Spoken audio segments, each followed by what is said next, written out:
Is Tabletop Weekly, and we are the partners of Solarian Games. I am Jason. He's Jason right now, and I'm Peter right now, at least for a while. This week's stories. Shadowdark, The Western Reaches Kickstarter is over $1.4 million. DriveThruRPG POD prices going up by as much as 50% in the US. Like, what? And RPG, a little story about RPG evolution, the coming social collapse.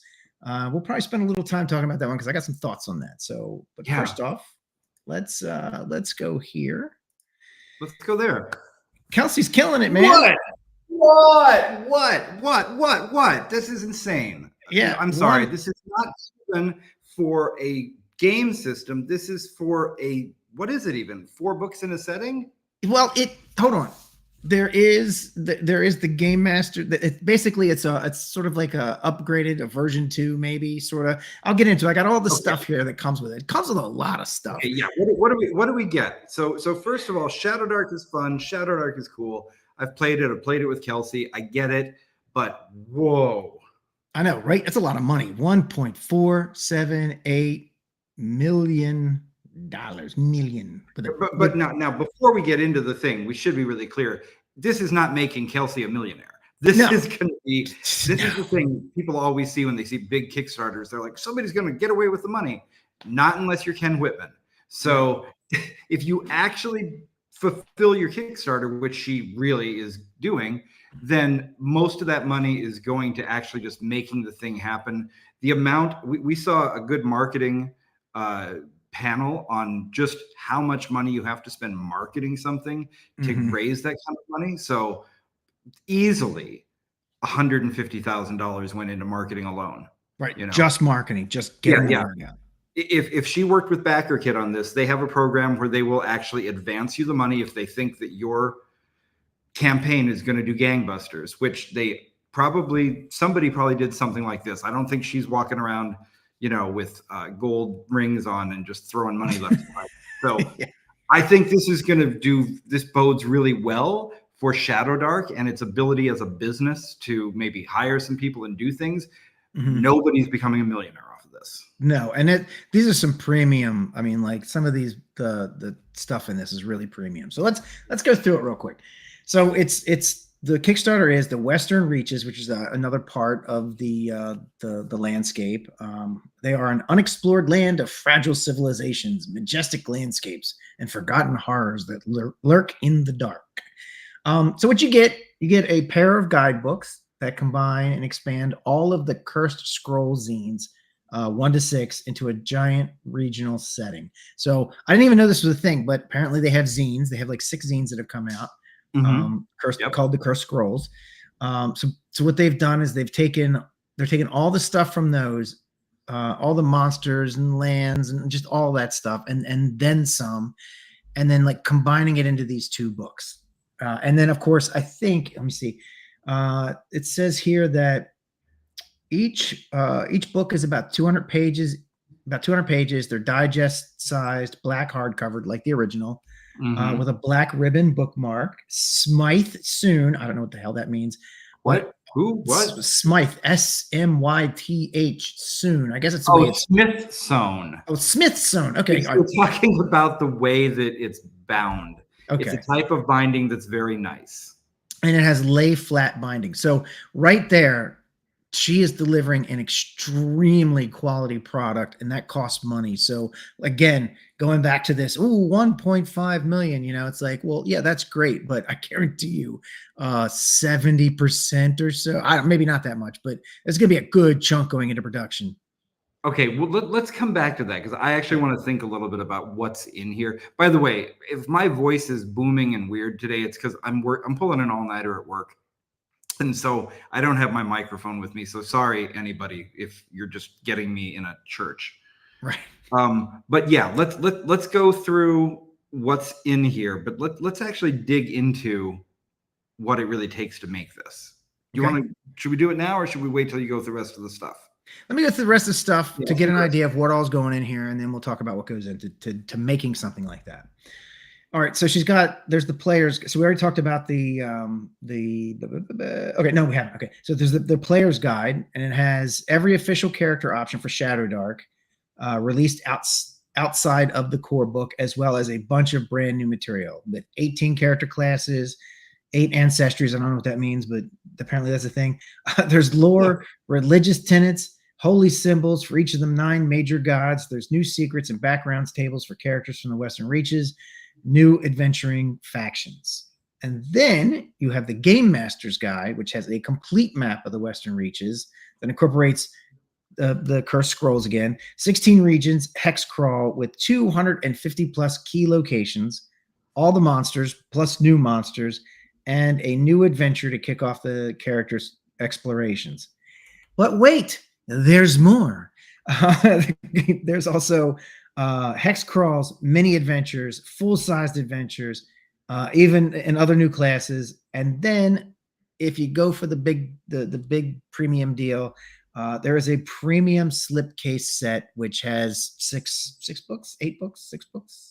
Mm-hmm. Yep. I can't remember. I think it's 6, but and it looks nice too. I didn't save a picture of it, but it does look nice. You can go to the Kickstarter and check it out. It looks really nice. Yeah, it does. The slipcase set is my favorite thing about this. I love a good slipcase.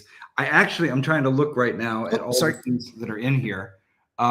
So yeah, I see the Western Reaches, these 2 books, and then City of Masks, Dwellers in the Deep, River of Night, Midnight Sun, Red Sands, and Diablerie, I think, something like that. So it's a little confusing to me when I look at the rewards. There's the Western Reaches core set. This is the big expensive one. And with this one, it's $230. Ooh. Yeah, and like almost 900 people have picked this so far. You don't get the slipcase with that. That's not included in it. With that one, you get, well, let's come back to it. Then there's just the zines, $45 for 3 64-page zines that have all black and white art in the inside. That seems a little high, right? It's very high, very, very high. Then there's a bunch of other stuff. You get down to the slipcase one. The slipcase seems pretty reasonable. It's $150, and you get all the books, I think. Yeah. I hope it's all the books. Let me look. I think you get everything. I think it's everything. Let me make sure you actually get the books with that. So you must get books with it. It'd be ridiculous if you didn't. Okay. Yeah, can you imagine paying $150 for a case? You just get the case. Get the case. So looking at this $230 thing, first of all, they're super smart that they go with black and white art as their aesthetic, because that saves F loads of money. Not just because it's going to save you money on the artists, and it's going to save you money on the printing. So they've got 3 zines, and they're just saddle stitched 64-page zines. I could do those for $1.50 each, easily. Right. Easily, not a problem there. So call them $2 each. That's $6 worth of zines. There's a Game Master's screen, but I don't think it's like the quality of what, like a Wizard's quality thing. I think it's a little bit more lightweight. Okay. Couple of books, 200 pages each, but they are 6x9s, so they're not too expensive. I'd say you could probably do them for $10 each. I mean, especially at the numbers that they're doing, maybe even less. And then, there's a play mat, and the one thing I think is probably costing them a lot of money is there's a lot of cards, because we're quoting card games right now, and we were just talking about that today, how cards are just more expensive because they require special machinery to print them, and not everybody has it. Well, not only that, but then there's assembly, right? You got to assemble all those cards in a certain order and all that. Yeah. So, I mean, I think $229 for that. I think that's honestly, I'm just going to be honest. I think it's outrageous. Okay. I think that is I'd call that, if I was being generous, $125. I would really call it $100 thing. No, I'm not. No, that's me being a cheapskate. I'd call it $125, maybe even $150, but there's no way that's $230 worth of stuff, except that it is $230 worth of stuff because 888 people have backed it. Oh, so yeah. The people paying for it, and there's the cost of the artist, there's the writing, there's a lot of stuff that goes in. It's not just the materials, but that is, what? If you can get it, get it. you know? Hey, you know what something's worth? What people are willing to pay for it. Yeah. I mean, I'm not trying to sound jealous here because God bless, we should do the same thing. Yeah, If anything, we underprice our stuff because we're selling our zines for, $10 for the zine size stuff that are the same size as these. So that would mean, we should be selling those for more. We should be selling everything for more. Everything. Let's get the inflation going. Well, hey man, she's on fire right now. She should cash in while she can. Oh yeah, no, absolutely. And people are having a good time with it, and it is good stuff. And I'm in no way saying it's not. I've seen, I don't have it, but I've seen it, and it's very quality. It's extremely quality produced product. The art is really cool. It's very thematic. Yeah, I like it. Yeah, it's good stuff. But when we were at Game Face last weekend, was it last weekend? No, it's 2 weekends ago, right? Was it? I don't know. In the past, we were at Game Face. I was paying, like $15 to $30 for things that I thought we would have sold for $10. Mm-hmm. So I think, if anything, I'm undervaluing what it is that we do. When you see us at Rising Phoenix, bring your money, bring your wallets, because we're raising all our prices. All right. Hey, it's inflation, right? Yeah, we should. Yeah. Jack it up, because honestly, if people are being price sensitive, look, either you want Shadowdark or you don't want Shadowdark. You're not going like, well, I would buy Shadowdark, but for $5 less, I can get, Umbrage Dim. No, right. There's no, you either want it or you don't. It's a good game. People want it. They want it to the tune of $1.5 million. Right. Yeah. Right on. All right. So our next story, DriveThruRPG POD prices going up by as much as 50% in the US. Speaking of, what do you call it? Speaking of price sensitivity, right? Right. So, all right. So there's like my little graphic. Yes. Drive-through dollars. Dollar signs. All right. So they're saying the price increase is because of supply costs. And that makes sense. I've been hearing a whole ton of people say that if you want to do something, do it before April 1st.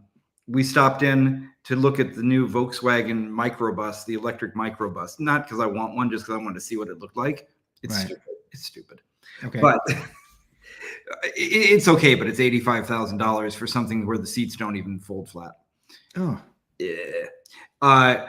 But the guy there was like, you buy it by April 1st if you want. I'm like, I don't want it. He's like, yeah, well, if you did, April 1st, because everything changes on that day. All the stuff's going up. What's that? Is that like the tariff thing or something? What's going on with April 1st? So, but the thing is, if somebody says we're threatening a tariff and then they don't do it, they can put it back again. So the manufacturers and the publishers and everybody else, they're not going to wait. They're not going to sit around and be like, maybe we raised, maybe we don't. Right. Look, if it's going to go up, you're going to jack your prices up so that you can be ready for it.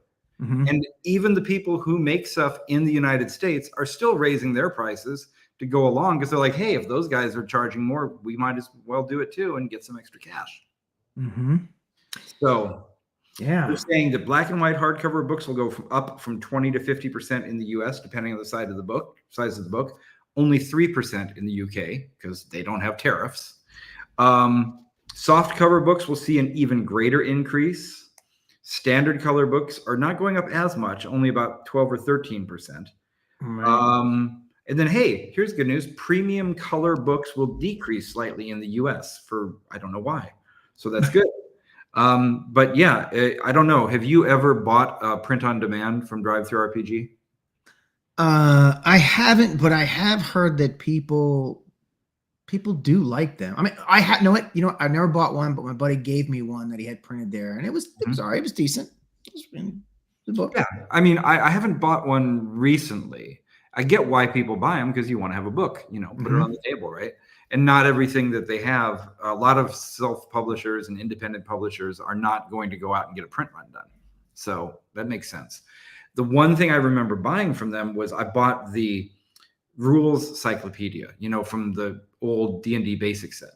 Right. Because if you buy a rules cyclopedia, an original one, it's going to run you in the hundreds of dollars because they're rare and they're desirable. So of course, and I have one that I had back in the day, but I'm not going to bring it to my table now because I don't want to mess up my rare book.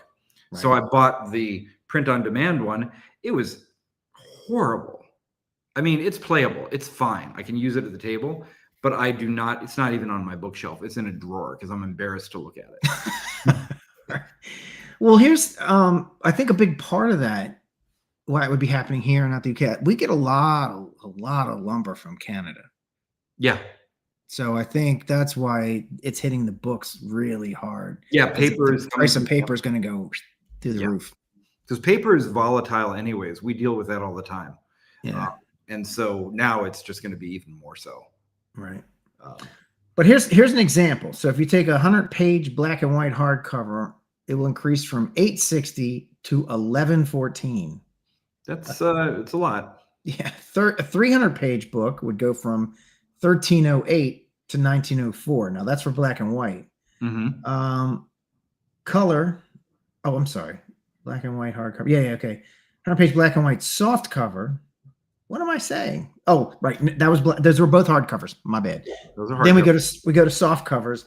100-page would go from $376 to $569, and a 300-page soft cover would go from $832 to $1373. That's weird. Why?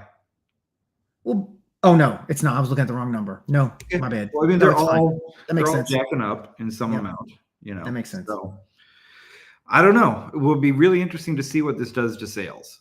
This is something good to follow, because if it does not have an impact on sales, if they still see the same numbers, then I guess that means that nothing is price sensitive. Yeah, I would say right now, go buy a tablet if you don't have one. Yeah. or you know what? Get one of those big e-ink readers. They're better for this sort of stuff. Yeah. I've been wanting to get a Remarkable. Right. Have you seen those? I have. Yeah. I love that name. It's such a good pun. Yeah, because you can mark, because the whole idea is you can mark on it again. Right. Yeah, I would love to have one of those, because I have a small one that you can write on. And it's actually really nice, even though it's kind of old and not the best technology. So I bet the new ones are great. It takes me back to it was an old joke. It's like, hey, I bought a new whiteboard today. It's remarkable. Yeah, that's the joke.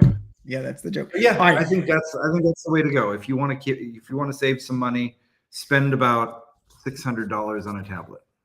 No, that's not right. But if you have if you're getting a tablet anyway, that's a good thing to do with it. Yeah, I mean, you could be really cheap and get like a Chromebook. Yeah, actually, that would work. It would sort of. All right.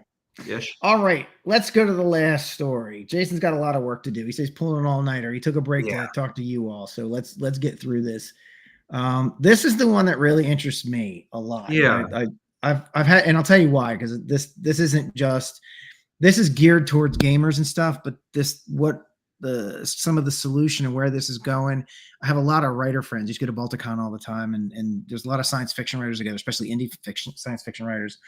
And these are folks who started, living, being able to live from their fan base, because they have to earn money. So instead of going to traditional publishing, they would publish on their own.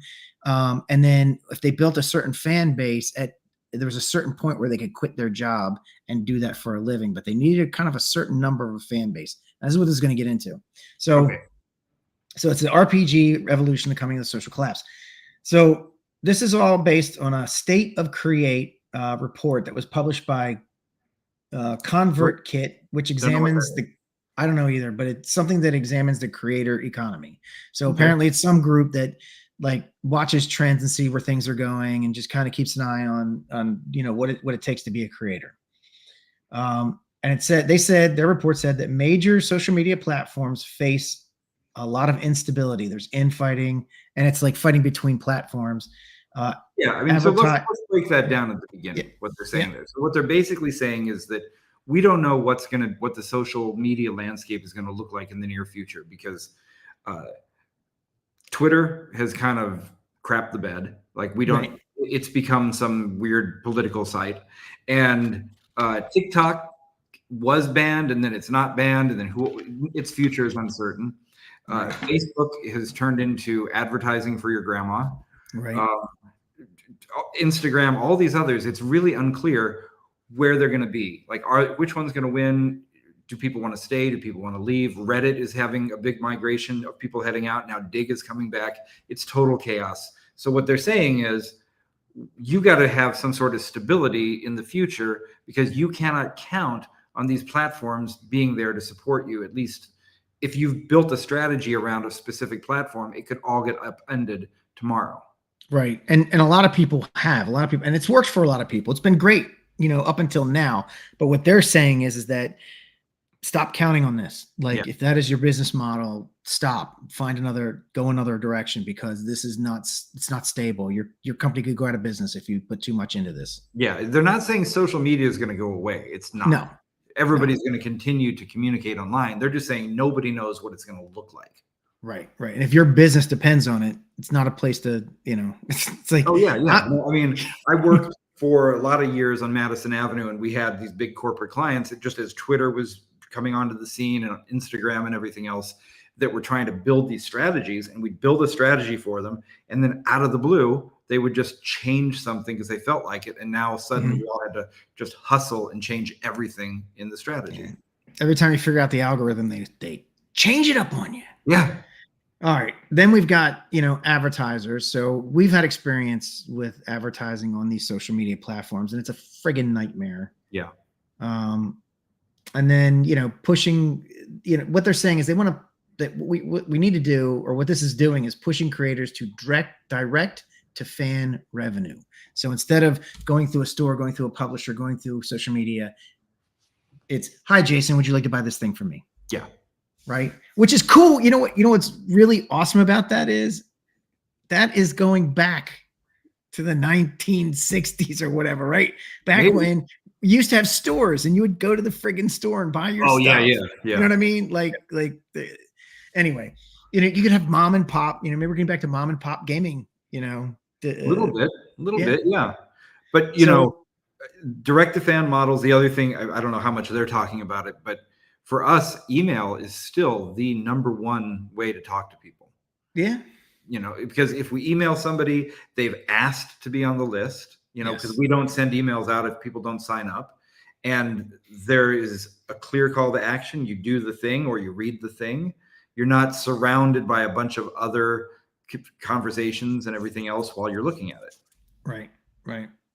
So this is what they said, the for you. So the quotes, for you pages leave creators vulnerable to shifting algorithms, encouraging shallow fandom while chasing trends. Right. So, and when they were talking about chasing trends, one of the things that we're getting into is just like, what trend does the social media algorithm follow? Like, is it reels? Is it stories? Those keep changing. They keep changing the algorithm. Like, well, no. It used to be, your posts were the big thing. Then they said, no. Posting in groups is the big thing. They're like, no. Stories is the big thing. Yeah. No. Reels idea what they're pushing next. Yeah. And right now, some of them are pushing things like reels because they said, well, TikTok got big, so we'll do the same thing. And then YouTube does shorts. Well, they're all just trying to, I don't think they understand what it is that actually makes TikTok popular. But then TikTok's no good either, because that's your shallow trends. Yes. TikTok is really good if you are a broadcaster, if you're just pushing stuff at people. And I know somebody would say, well, I'm an influencer, or I just, whatever. You're a broadcaster. You're broadcasting. I don't care that it's going through fiber instead of over the airwaves. You're broadcasting. You're casting to a broad number of people. And whatever is popular this week, whether it's Jake Paul sticking Q-tips in his nose or somebody dancing, it's only popular for as long as they're paying attention, and then they move on to the next thing. You cannot build a brand on that. Yeah, I did an experiment. I was trying to learn how to use Instagram and how you get things to go, I go viral, whatever, but get traction.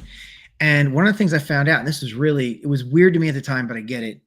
The song you attach to it, right? You want to know what song's popular, because that's part of the algorithm too. Oh, it's a big thing. Yeah. If there's some song that's popular and you put that on your video will get more hits. Yeah. When creators on TikTok do their little dance in front of the thing or whatever, like, oh, you caught me dancing. Oh, haha. Well, they're sitting there first going through, okay, what are the cool songs right now? Which one can I pick? Because that one's going to get me noticed. Right. Yep. okay, cool, great. But if you're going back to us and going back to the people that we talk to, if you are creating tabletop games, you're not looking to do that.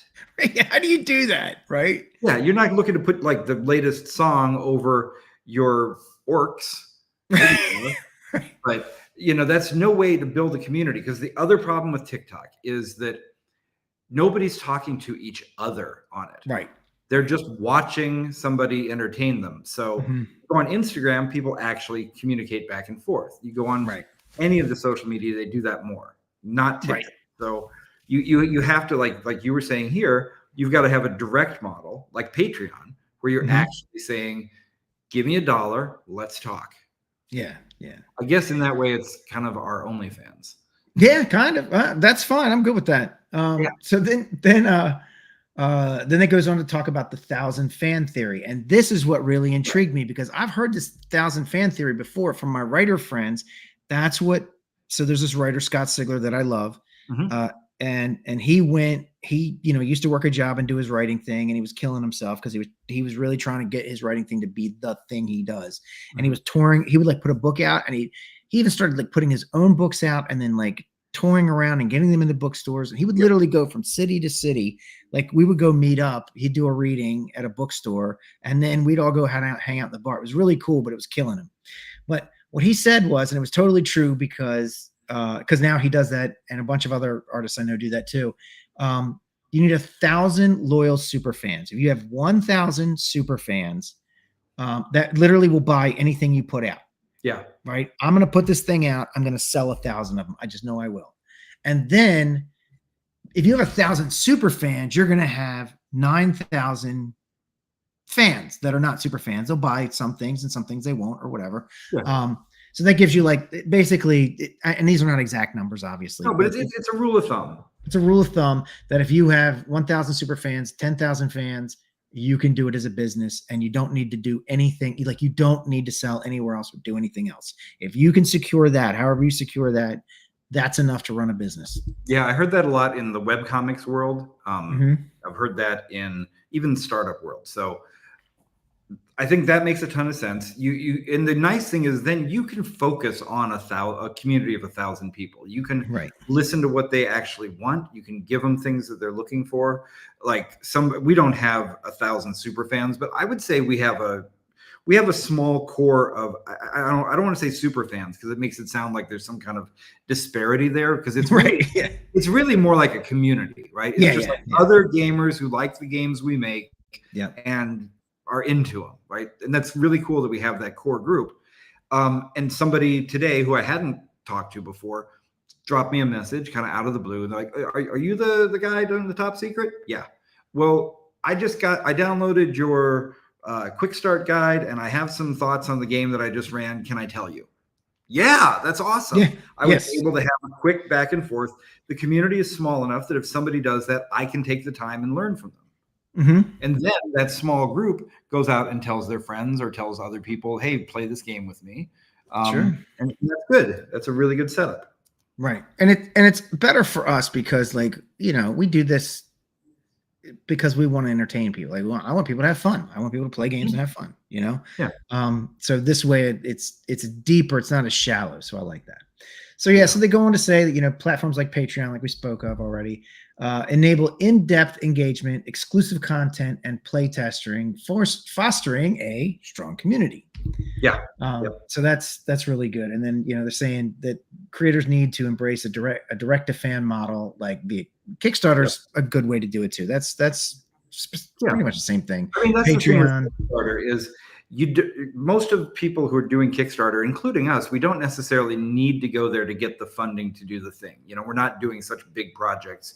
We could save up the money and do it, but it engages people. It gets people talking and sharing. Yeah. It's that. That's what exciting.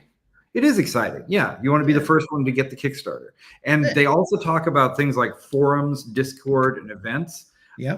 I don't know what I think about forums. I think forums are kind of dead. Yeah, I think so too. I don't think you can put up a BB at it and do anything with it. Discord, we got to get better at that. I suck at it. I mean, me too. We'll work on that. But we set up a good one. We got a good one set up. We just don't Do look it at enough. it. Yeah. I never look at it. So, but events, events are good. That's cons. So, right. And we do events. We do that. Yeah, more of that. And we do need to get more, just like let's play more online or whatever. So yeah, we'll get there. We have people that are starting to help out, which is great. And so hello, Brian. Hello, Chris. So Scott. Scott, of course. Yeah. So yeah, it's interesting. I like this. I like the coming social collapse. That's good. I don't need to spend any time chasing the next social platform. I'm glad there's not some next big thing. Although I will say, I'm gonna chase Dig when Dig comes back, because Dig. If it wasn't for Dig.com, there's a lot of stuff I wouldn't be doing today. Because I wasn't Mr. Baby Man or anything, but I was a front pager on Dig for a couple of years. It got things going for me, so maybe it'll happen again. That'd be awesome. We'll see. But mostly, I like this. So the headline here is: social media is unpredictable. Go directly to people. Get 1,000 super fans if you can, and just focus on your community and talk to people directly. Don't dance to a song. Unless that's on to be a big Peter dance to a song. Oh God, no, you don't want to see that. But this show that we're doing now is essentially that. It was one of our steps towards that direction. We wanted to do something that we could engage with you all every week. It keeps us honest. It keeps us reaching out to you all and opening those doors, and just it gives, like, we have people. We got Shanbot V42. Actually, that's a new name to me. So hello, Shanbot. Okay, I think I've seen Shanbot before. But anyway, I think that what I'm seeing there tells me that's coming from the YouTube chat. That is the YouTube chat. Yes. All right, cool. I should have been on the YouTube chat. All right. Well, but it's a Shanbot said passive, not interactive. Right. Talking about TikTok. So yes, this is good.